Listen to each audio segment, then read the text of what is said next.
Anywhere you go, anywhere you go, give it all. Noong naunang bahagi ng panahon ng kolonyal na Espanyol, ang General Trias ay madalas sa tinutukoy bilang Las Estancias. Ang mga rancho na dating bahagi ng Cavite, El Viejo.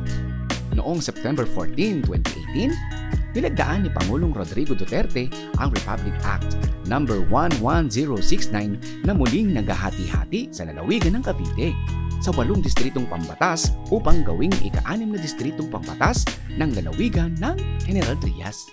At dito sa lugar na to mga kabisitero, dito ko nabisita ang isang overall champion.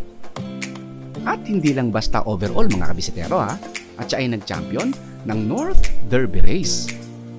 Oops! Young bird at old bird yan mga kabisitero. So ano pa? Ready na? At magsisimula na tayo. Ano? Bisita tayo? Tara na! Ito ang Bisitero. Ako pala si Arnold Fernandez. Nakatira dito sa Park Lane Country Home, General Trias, Cavite. Ang unang club pa noon, noong araw, CSPC. Kami yung mga kauna-una na kalapati dito sa Cavite. Sama namin sina Toti Santaines, sina Armin, sina Manitoba, kung kilala niyo si Manny de la Cruz. Manitoba ang tawag namin sa kanya noon. Ng North and South, nagsimula akong mga rira noong time na yon. Sa awa ng Diyos, naranasan ko rin sa South. Nag-second overall agad ako ng South yon, ng CSPC na yun. Tapos, pangalawa, 2003, doon naman sa Norte, naranasan ko rin ng third overall. Kaya noong time na yon, nung una kong magkalapati, nilalait-lait pa ako nung araw kasi nga yung panlaro ko nung araw, parang pansi lang. Kasi ang kulay nun kasi nun, hindi ko maintindihan kung abuhin o parang nag-brown yung ibon na yon. Kaya nilalait pa ako kung kilala niyo tinatawag nila si El Presidente, pangalan nun. Basta yun, yung time na yun, nilalait pa yung ibon ko kasi hindi raw dudulo. Kasi nung ninulod ko yun, parang wala pa sa kondisyon lagi ang ibon. Sa Norte, second agad, saka sa Norte, third overall yun. Nag-lap winner din ako ng Sorsogon. Sorsogon, Matnog, tapos isa, Legazpi.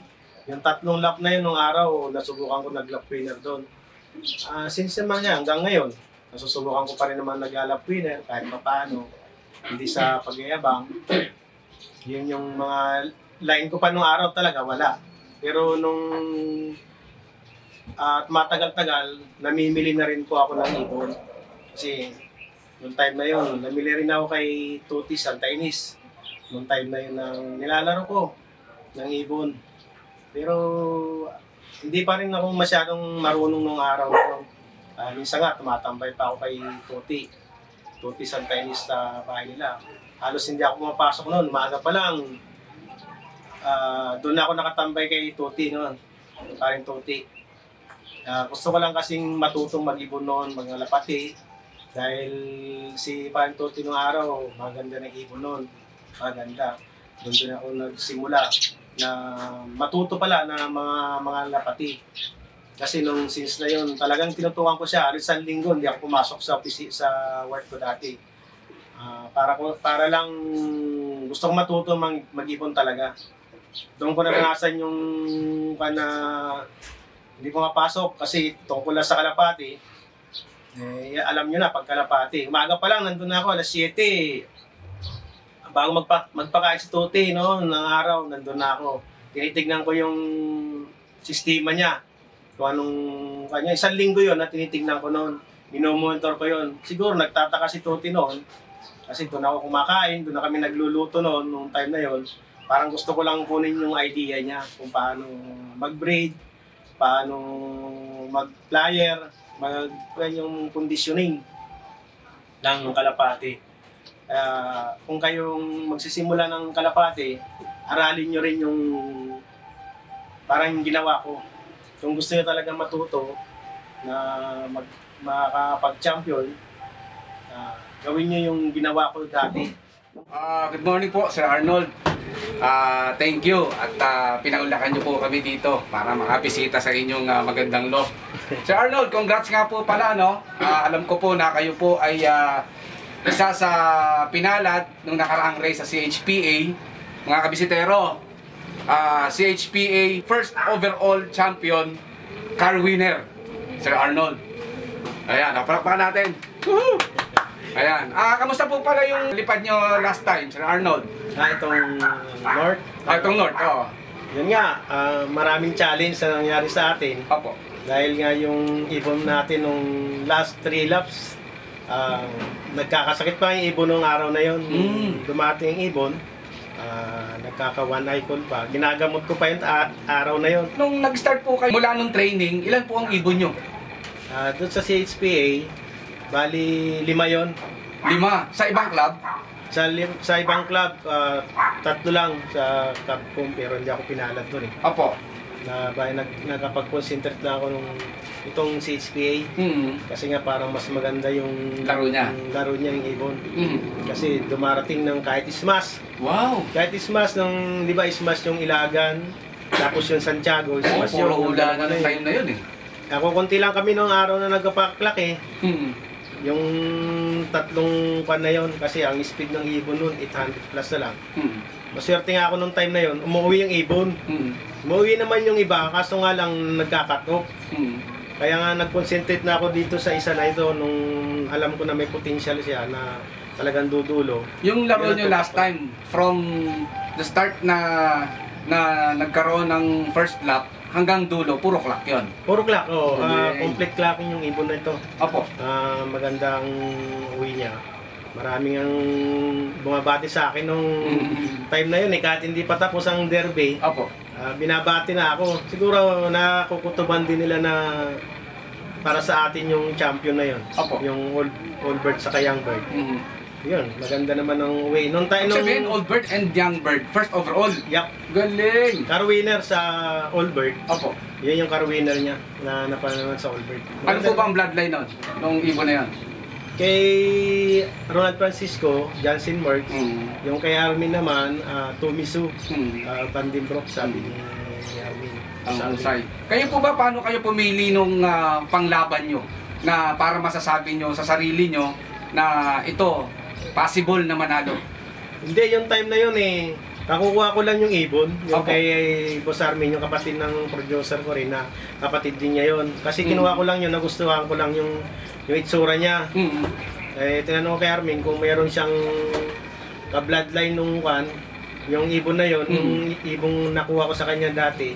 Meron, pero yung hawak-hawak ko na. Kasi parang, ito sabi ko parang hawig eh.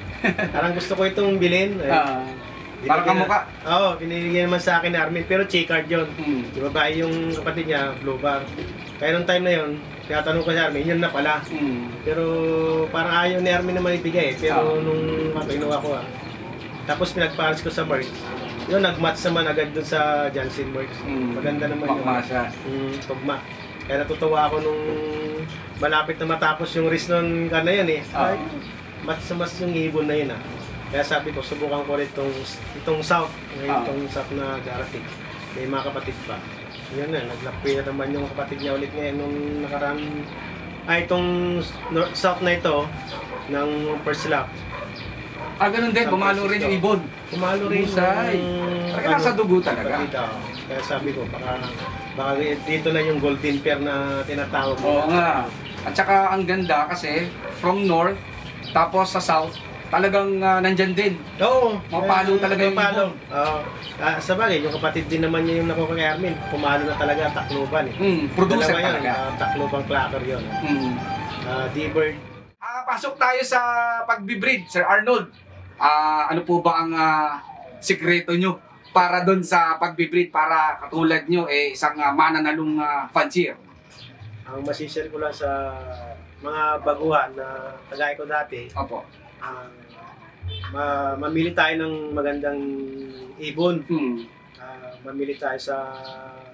Kung may pera tayo, mas maganda mamili tayo sa mga nagpapanalo para masubukan natin yung talaga kung malaman nyo kung yung ibon titira o hindi. Kasi mas lamang tayo pag nag-breeder ka talaga, kumuha ka doon sa mga talaga, the best na nag-iibon.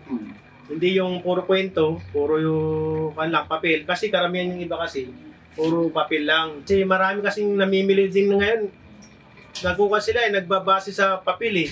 Pero sa ako, once na namili ako nung time na yun, hindi ko ito naranasan na umawak ng papel ng mga kwan nila, yung mga pedigree nila.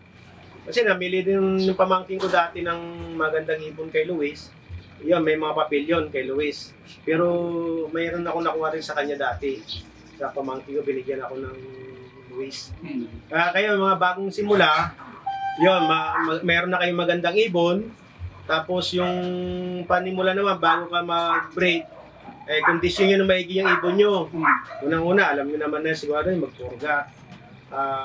Pangalawa, pagkatapos magpurga, bigyan siya ng mga antibiotic. Kasi ang binagat ko lang dati nung araw, Baxidil eh. At saka bear mix. Yung pangmanok lang. Itracing gold. Ganyan yan ang pangkuno nung araw. Hanggang ngayon, yun pa rin naman ang tinitira natin. Para sa mga hindi natin kaya, sinasabi lang di kaya, na mga UV, yun ang panimula. Mga bago ako isa lang yung ibon noon, kinokondisyon ko ng 3 months. Ganun kahaba? Ganun kahaba yung preparation ko. Nandiyan yung magpurga. Uulitin mo ulit yun. Pagka nagpurga ka ng, kunwari, sa linggo, ito, linggo ngayon, susunod, papaloak mo yung purga ng after 7 days din. Sunday ulit yon, linggo ulit. Pupurgain mo ulit para yung itlog na naiwan doon, mabubuhay yon.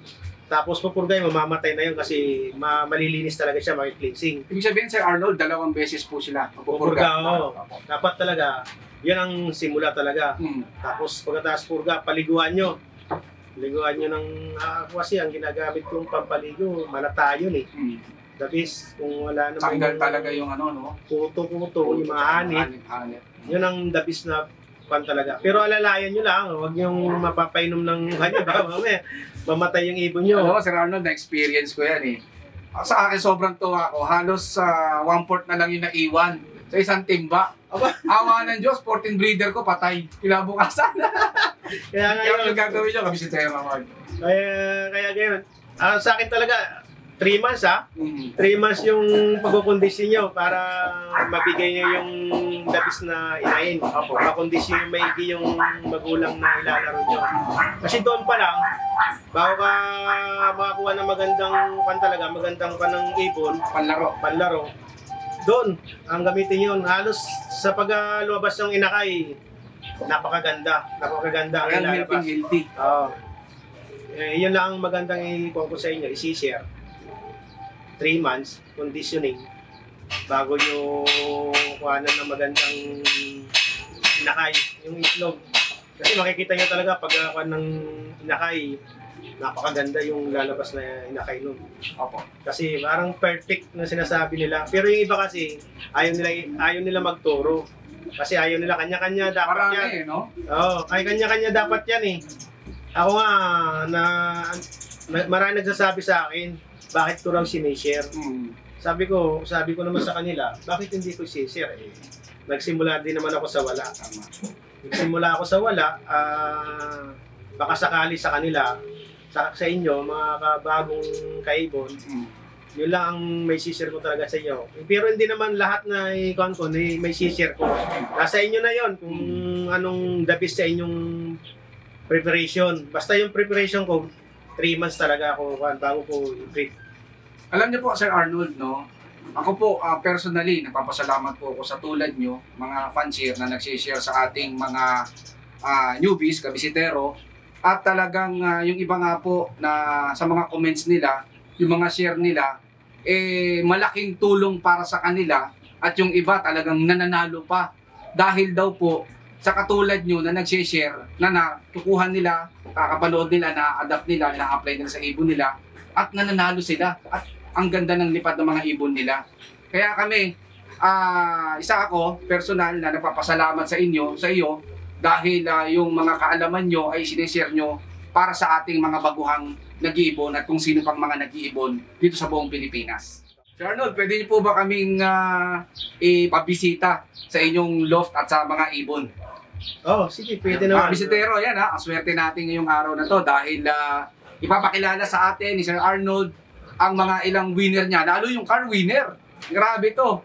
At ito, pangan natin. Ito yung nanay ng nag-champion ko. Kamukha. Para silang J-card. Flights. As parehas silang dalawa. Ano po bloodline niya, sir?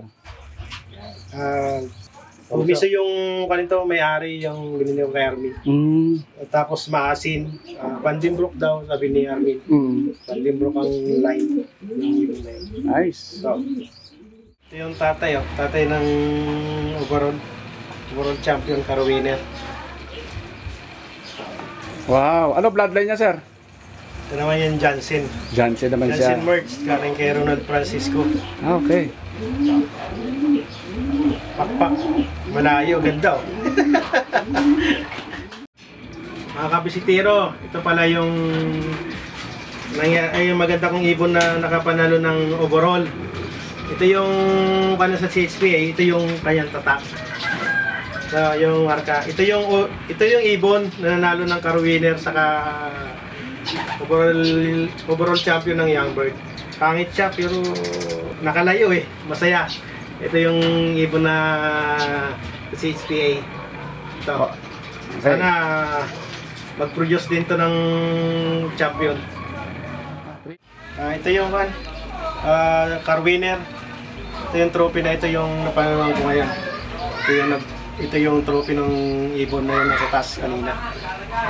Car winner. Ito naman yung sa YB. CHPA parehas to. Isa lang ibon na naman to. Ako si Arnold Fernandez, member ng CHPA, Capcom. Salamat bisitero sa pagkamo sa amin. Ang napanood nyo ay ang 57 episode. Salamat nga pala sa mga kabisitero nating hindi nag-i-skip ng ating mga ads. Ang mga nag-subscribe, nag-share at nag-like at nag-hit na rin ng notification bell para lagi mapanood ang mga bago nating mga videos. Sa mga nag-views kahit walang account, maraming salamat sa inyo. Kayo talaga ang tunay na kabisitero. You're the best. Bago ang lahat, magbisitero, shoutout muna tayo. Shoutout nga pala, kina Ryan Domingo, Gerald Stewart de la Cruz, Jeff T. Mark Cabayag, Earl Gerald Aganon, Amber Loft TV, Jeff 02 TV, Edna Ridon, Sunbeef Patolo, Renzo Bungalosa. Kung nagustuhan nyo po ang episode na ito, pasupport naman po mga kabisitero. Paki-like, subscribe, at paki-click ang bell button para ma-update kayo sa mga bago pa nating videos. Maraming salamat po. Hanggang sa muli!